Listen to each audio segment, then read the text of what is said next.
Hi, my name is Kate. I was the team leader, and I ended up ending the simulation in critical condition. Hello, I'm Annie. I was the physician. I ended up in critical condition, but I made it to the top of the summit. Hi, I'm Katie. I was the environmentalist and I was in critical condition and got rescued at Camp 4. I'm Rachel. I was the photographer and I made it to the summit in critical condition. Hi, I'm Vicky. I was the marathoner and I was rescued at Camp 4 due to altitude sickness. Yeah, okay, so as team leader, something I expected was I did think that I was going to make it to the summit, and I ended up making it. But I wasn't prepared to experience as many medical issues as I did, and I also thought I'd be able to help the group more as being able to get them all to the top. As far as being the physician, I was really worried about having everyone depend on me, especially if I died. I wouldn't have been able to provide the team with inhalers or whatnot, and I also struggled with during it with who to give the inhalers to or who to give the bag to if more than one person needed it.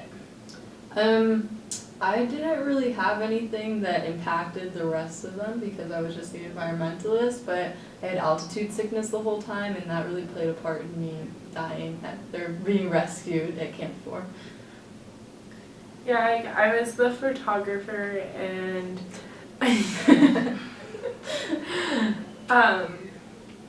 I guess what was a challenge for me was that I had very different goals from the rest of the group, and I didn't really care about getting to the summit, and I just wanted to stay more at camps,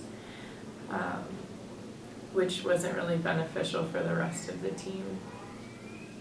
Being the marathoner, I definitely thought that I was going to make it to the top because I had some stamina and exercise ethic, but I unfortunately didn't, and I was really cautious about the frostbite the entire time, and I think that was the only thing I was really concerned about because I didn't think anything else was going to happen.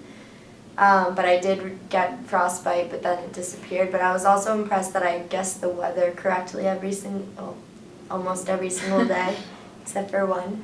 So that was good that was on track. Okay, so first off, do you guys want to talk about socialization and kind of how, okay, so something I thought that we did a good job at was, well, coming together in real life, we came together and kind of didn't really have that many issues. We were really on our topic and decided how we wanted to do it, what days we wanted to do it. But in the simulation, I really think that we went into it not really knowing what role and what part we were going to actually, what our character was actually going to do. But then I think once we started, we really came together as a team and worked on the issues that we had presented to us. Normative discourse played a big part in this because we had to meet before and we had expectations about what it would be, and then it became reality when we actually met and actually started doing the simulation, because we met 2 times before this and couldn't do the simulation because of technical errors, and so we got everything else done and discussed what we would do for the next time we met. I agree. I think that we had so much time to think about what each person would be doing and who would survive, who wouldn't, who would be assigned to what role. And so I think that kind of set up one way of how the simulation would actually work, and it was pretty much the same in real life, but we had so much time before to think about what it would actually become. I also think that it's a good thing that kind of in a way that it didn't work the first 2 times because we took the time to sit down and realize what we actually had to do rather than just jumping into it and getting it done super fast. Yeah, it gave us a chance to kind of organize what we wanted. Yeah. And kind of think about what our already assigned roles meant. Mm-hmm. Yeah. I think that emotional intelligence played a really big part in the simulation because we really had to communicate with each other effectively and not be mean. We had to figure out what each other needed, so we had to think about our own goals and also each other's goals and like Yeah. and like communicate with each other to figure out what we each needed. Yeah, it was like the needs like played a large role, like especially for Yeah. you had to know what everyone needed, and maybe like the photographer didn't need to know that, but there were specific roles that really had to focus Yeah. on that specific subject. Yeah, that's what I was just gonna say, like, although it wasn't necessarily like actual needs in real life, as far as the simulation went, you had to be really focused on not necessarily emotions, but just like health and like if people were gonna survive, which is a huge thing. But we were also like very like Yeah. we were like cheering each other on. Yeah. And we got so much more into it than I thought we were going to. Yeah. Especially when we thought that we were all gonna die at Camp 3, Yeah. when we were And we all in stayed critical there. condition, but we kind of came together as a team and really like had each other's backs. And we Yeah, had to definitely. think about like the goals of the team rather than the goals of like each individual, because each of us had to stay at like a different camp, but we couldn't stay at those because they didn't really Yeah, like have our to do goals with were the all team. different. Yeah, Mhm. so that was something, especially as team leader, that we had to kind of come together and decide which goals were important Yeah. and Mhm. stuff like that. So I think that communication as a constructive was super important because we had to take into account like what point did we have like free will and what could we decide on what we wanted to do and what constraints did each individual have. So like we could realistically have gone and hiked on different days or like been very selfish and like taken oxygen for myself and not given it to other people or whatever. But also like I couldn't have done so many things because we had to move Yeah. as a team. Like, Yeah, we were all very like constricted to our roles. Like Yeah. we like as team leader, I couldn't like decide who gets what medical supplies and Mhm. like stuff like that. And so that was something that definitely constrained me to, I don't know. It might have helped us work better as a team having those constraints, but I don't know, personally I would have liked to have more. Yeah, and since you were the physician, you had to like think about all of us because you had to stay alive and stay at the same camp as us, so Yeah. you could Yeah. give us medical supplies. Yeah, there was also like the huge constraint though that I could only give one inhaler or two inhalers and two bags and everything like that, because if I needed it but someone else needed it too, I didn't know whether to give it to me or give it to someone else, because if I Yeah. died then no one would get it Yeah. ever. So that was a big constraint for me. Yeah, well that's like a constraint, but it's also an agency because you get to like decide who gets what. Yeah, So it's kind that's of true. Yeah. like I got to decide which camp we were going to on the next day and what and like when we were going and stuff like that, and so that was kind of a big agency that my character had. Yeah. Mhm. Okay.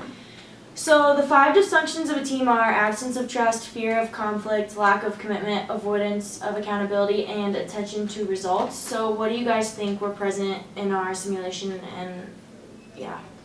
I think absence of trust wasn't a problem because Yeah. since we met twice before, we really, I guess, trusted each other and knew what we were gonna do, so we had like Yeah. a game plan. Attention to results, I think, was a huge one for us because we all wanted to make it to the summit. Even if all of us couldn't make it, we all wanted at least some members to other. make it. Yeah.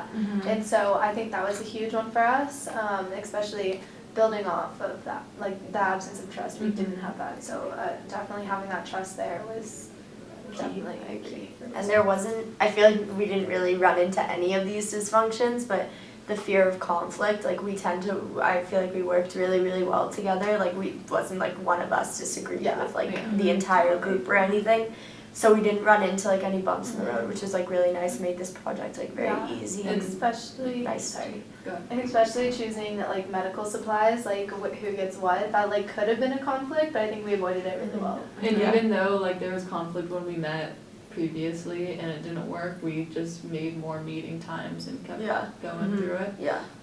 That could have been like a huge problem for some Yeah. groups that they were like, I give up, like I don't want to do Yeah. this Yeah. anymore. But we like really stuck it through and we Yeah. were like, okay, we'll just go another day. Yeah. I don't feel like anybody was avoiding being accountable.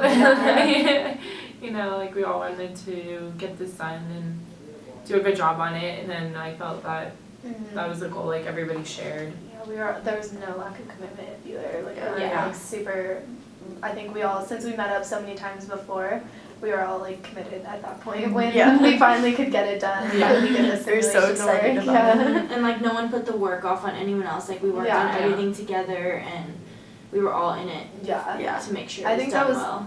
like a really big Big thing that part. we did because Mhm. and so many group projects that I've done, we like divvied up the work and Yeah. it doesn't work And very one well, 'cause person one doesn't always carry ends up their doing weight or. yeah, one person always ends up doing way more work. Yeah, and- but then we all like worked together Yeah. to make sure everything got done. I think overall we were an effective team. I think that all of us worked together really well. Like there was no real like line of authority, but I think that worked for us, and I Yeah. think that us coming together as a whole just kind of we all really listened to each other. Yeah. Yeah, I think we were very like mature about the entire thing. Like we were just like, let's get it done. Like planned out exactly what we want to do. None of us like really like blew it off. Like Mhm. it was very just like organized Yeah. and.